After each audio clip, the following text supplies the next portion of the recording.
Greetings, YouTube.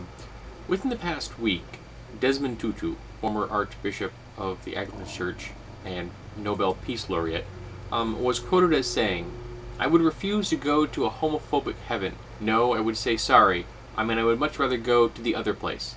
I would not worship a God who is homophobic, and that is how deeply I feel about this." He also compared the current state of LGBTQ rights in the world to apartheid, which I think is an extremely appropriate comparison coming from a man who knows perfectly well what apartheid is. Now, as I've spoken on my channel many times, I am opposed to organized religion. I have been for a very long time. I feel that organized religion is a retard upon human progress, that it prevents us from moving forward as spiritual beings.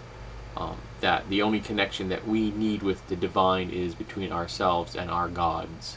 We need no priests, no holy books, no churches. However, truth is truth regardless of its source. And if someone speaks something which is true, which helps further empathy, sympathy, compassion, and love, then I will accept them as an ally.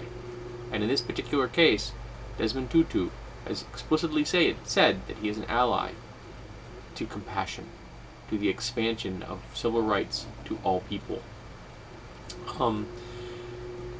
And just as there are, many different varieties of evangelical Christianity, there are different varieties of Anglican Christianity, and apparently the variety that is practiced in South Africa, at least by some folks, accepts homosexuality as being a non-sin, which is what it should be.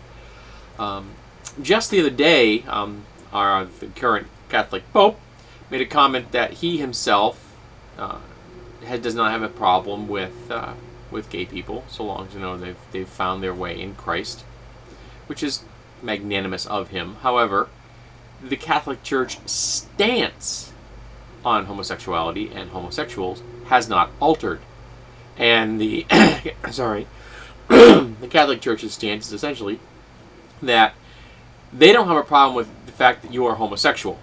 Go ahead, be homosexual. However, never, ever, ever, ever, ever engage in any homosexual acts.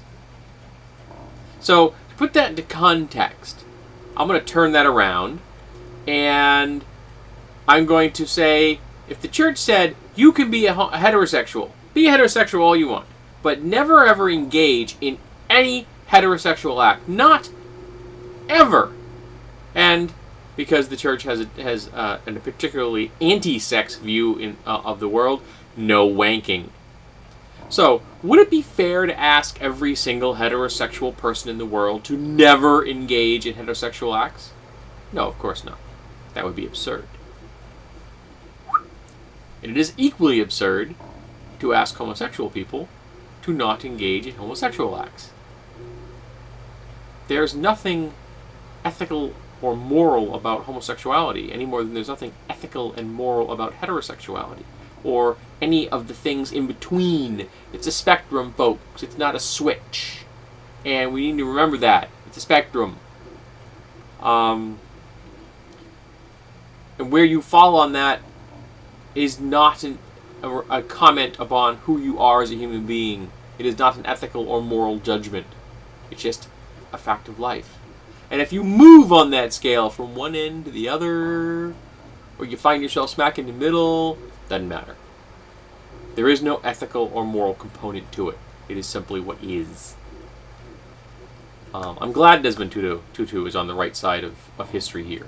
I would love the Catholic Church to be on the right side of history here, but I don't think that's going to happen anytime soon. They still don't have sexual equality. They still haven't addressed the whole controversy with, aiding and abetting rapists. They have a long way to go. Apparently the Anglicans are ahead of them in that particular regard. So go Anglicans. I would like all organized religions to endorse human rights. It would be refreshing. But today, I can say with some confidence that I support the view of Desmond Tutu on this topic. I cannot say I will support everything that Desmond Tutu says, but I can support this one at least. So, way to go, Mr. Tutu. It is greatly appreciated that someone who has a voice that other people listen to is speaking truth to the masses, is telling the world that empathy, sympathy, compassion, and love trump the dogma of religion. That is refreshing.